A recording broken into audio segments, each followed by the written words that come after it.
Voltamos com o Gente no Destaque no último bloco, falando sobre as antigas Copas do Mundo, com os pesquisadores Rogério Michailev e Luiz Evaristo. A gente estava falando aí dessa feitura dos álbuns de vocês, né? E tem alguns fatos bastante curiosos dessas Copas de 30, 34 e 38. Especificamente de 38, né? Até pedi para você separar para mostrar para a gente, que é a seleção alemã, que na época da Copa de 38 jogou com alguns jogadores da Áustria, que a Áustria estava anexada com a Alemanha, né? Positivo.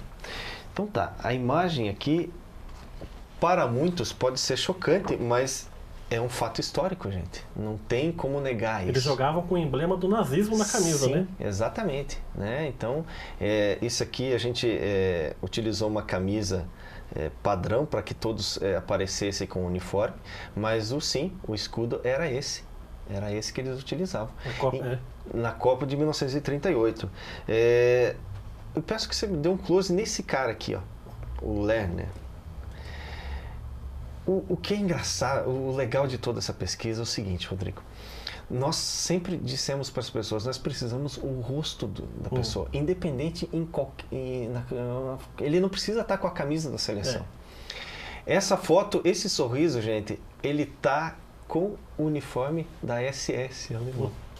A gente tirou o rosto dele e pôs na camisa. Ele foi um oficial da SS alemã. As tropas da Alemanha, né? Exatamente.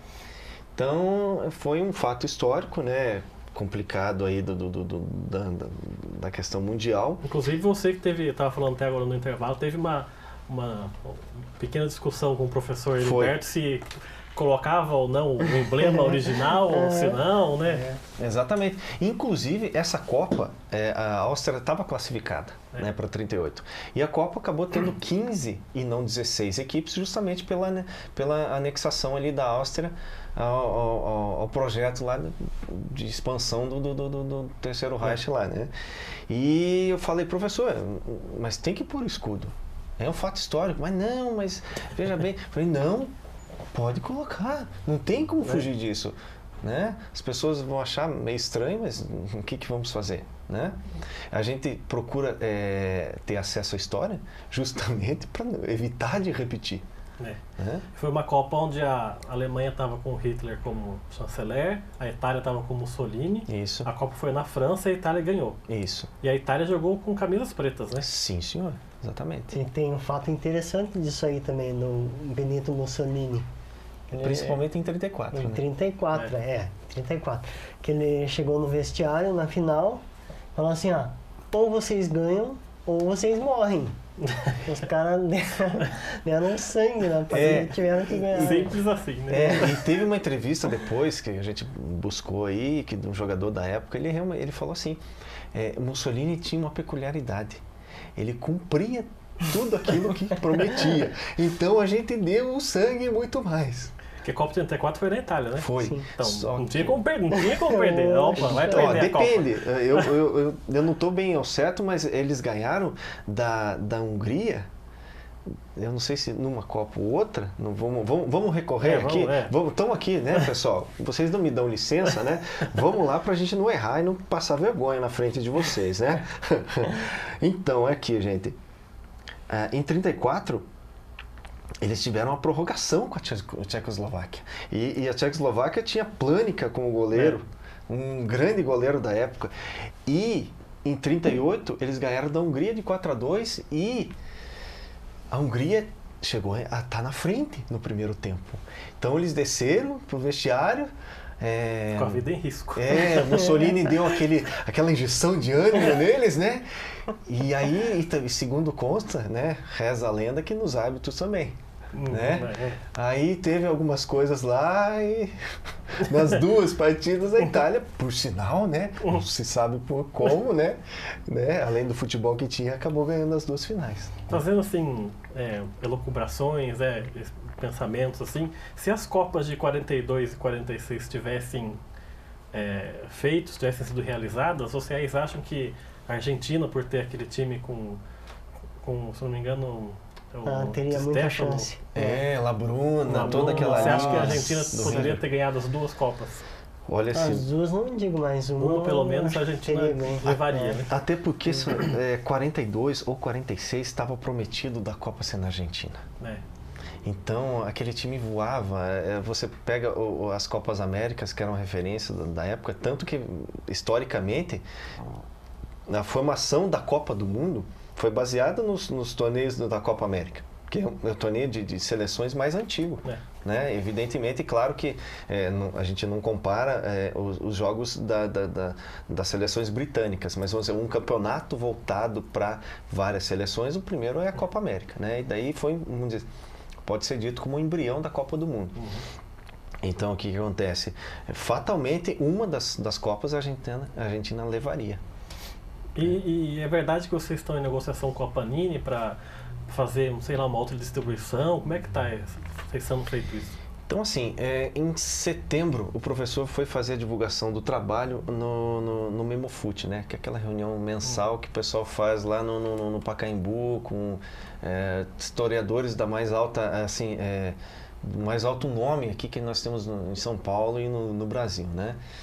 E ele fez toda a divulgação e um dos contatos obteve uma possibilidade de mostrar o trabalho lá com o diretor-geral da Panini.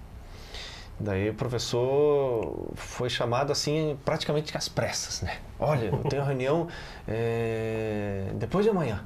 Eu falei, nossa, mas como? Não, vamos lá. E ele recebeu o professor mostrou o trabalho, o cara olhou assim, estalou o olho, falou, dá uma licença. Daí saiu da sala e daí trouxe o presidente da Panini. Isso o professor Heriberto contando, né? Ele falou, nossa, que trabalho e tudo, mas olha, eu não posso te prometer nada agora, porque nós estamos aí com fechamento de outras coleções e tudo, mas te garanto que não vai ser com álbum de figurinhas, vai ser um livro ilustrado, né? Por várias situações jurídicas aí e tudo mais. E eles estão protelando, né? Estão protelando, a desculpa agora foi esse álbum da Copa da Rússia e... Enfim, a gente está aberto a fazer com que este trabalho seja divulgado. Nós entramos em contato com o pessoal da Univale, né? A pessoa lá do Rômulo Portes, do professor Jules, né? Nos atenderam super bem na época, a Univale em Santa Catarina, né? Eles estão ainda formatando um museu do futebol e eles estão com uma exposição bem legal de camisas da seleção brasileira lá no Beto Carreiro. Começou o final de março e vai se estender até julho, né? E a gente está em tratativas aí de repente também fazer uma distribuição melhor aí juntamente com eles. E vocês estão fazendo já o álbum da Copa de 50 também, né? Sim. Uhum. Como é que está o processo agora? De 54 também, já está quase... Já está no forno. Isso. Nós podemos mostrar? Pode mostrar. Então, em primeira mão, pessoal, nós temos aqui o álbum de 50, né? Evidentemente respeitando toda a questão histórica, né? Uhum. O escudo aqui é da CBD, porque era assim que a seleção na época representava. Ela tinha a confederação de todos os esportes, por isso que era a Confederação Brasileira de Desportos. Aí, uma resolução do CND no final dos anos 70, começo dos 80, aí fez com que cada confederação do esporte trabalhasse da forma que achasse mais, fosse desvinculada da CBD, né? E aqui nós temos aí parte do elenco da seleção brasileira, né? Alguém pode dizer, mas por que o Brasil usava branco? Olha, o Brasil já chegou a usar até vermelho, né? Mas até 1950 usou-se branco, né? E azul. Mudou justamente pelo resultado. O trauma do Maracanazo. Aí mudou-se num concurso de 1953, que o gaúcho Aldir Schlie ganhou, né? E a partir da Copa de 54, efetivamente, o Brasil começou a utilizar o uniforme que nos consagrou. Né? E vocês estão esperando alguma coisa em relação ao direito autoral também, né? Que tem 70 anos, parece que fica em domínio público. Como é que está essa situação? Exatamente. Né? Não vou negar para você, Rodrigo, e para os nossos caríssimos que estão nos assistindo, que nossa ideia é cobrir todas as Copas do Mundo. Né? Por que disso? nós temos a preocupação histórica em justamente ter os rostos desse pessoal, né? Entretanto, envolve questões de direito aí, de domínio, às vezes de direito pessoal, de imagem e tudo mais. Entretanto, a lei brasileira que versa sobre o assunto nos assegura que a partir de 70 anos nós podemos utilizar as imagens a partir de então. Então, o álbum de 50 ele está aí, mas sendo utilizado ainda em estudos, né? Porque ainda não tem essas situações e os demais. A partir disso, as demais Copas aí, principalmente a partir de 1970, em que a Panini tem todos os direitos, porque tem os acordos com a FIFA lá, né? E nessa época, eu imagino que vocês também tenham pesquisado a época que foi esses mundiais.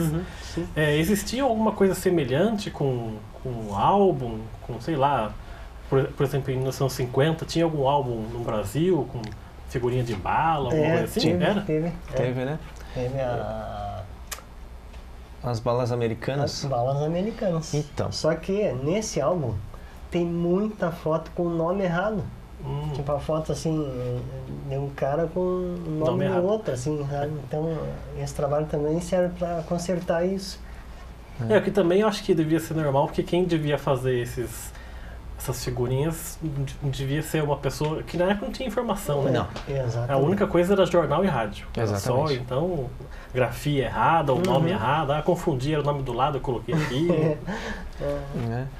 E para você ter uma ideia, a gente verificou o álbum e, além disso, do álbum, efetivamente, a gente, pelas nossas pesquisas, é o primeiro álbum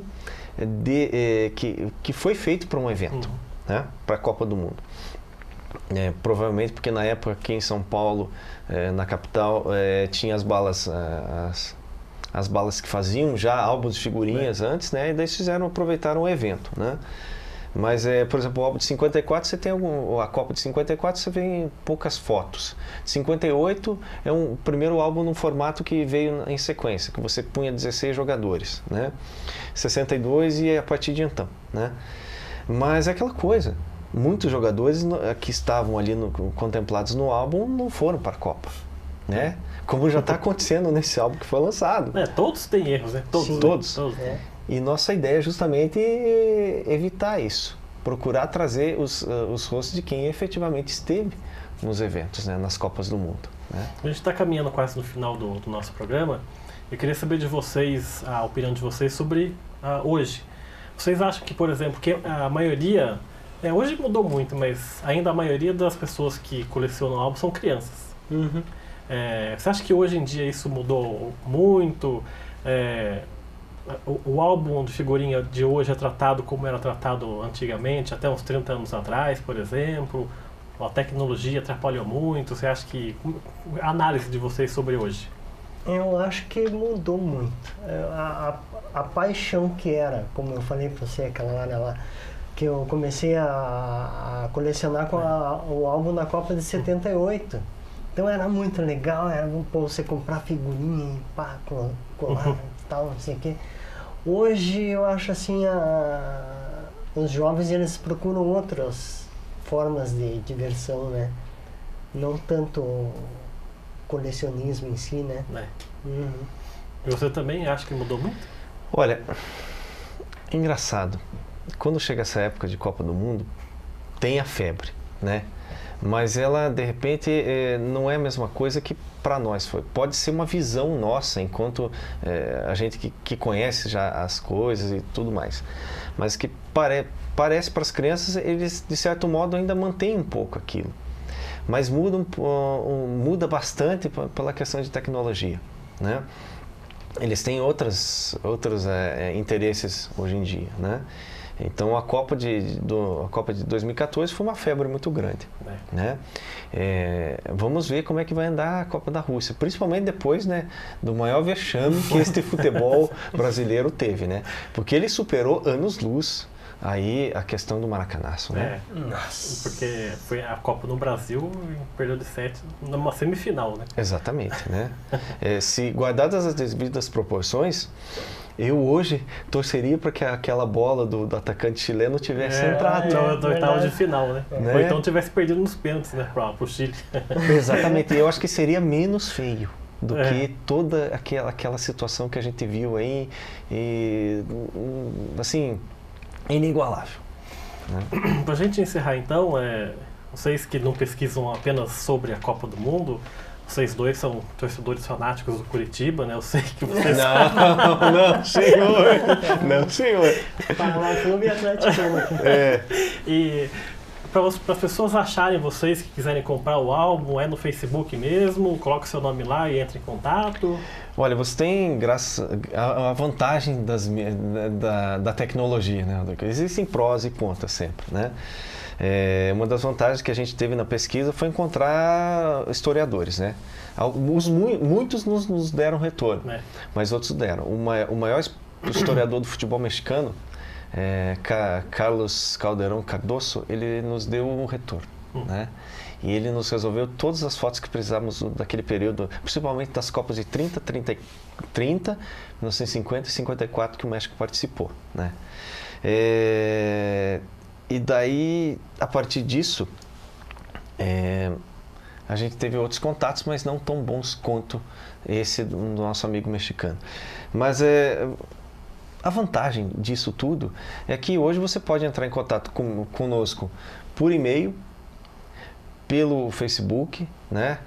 A partir disso você pode também ter o contato aí, o WhatsApp, mas geralmente são e-mails e que é o caminho mais adequado. O e-mail, né? Qual é que pode entrar em contato com vocês?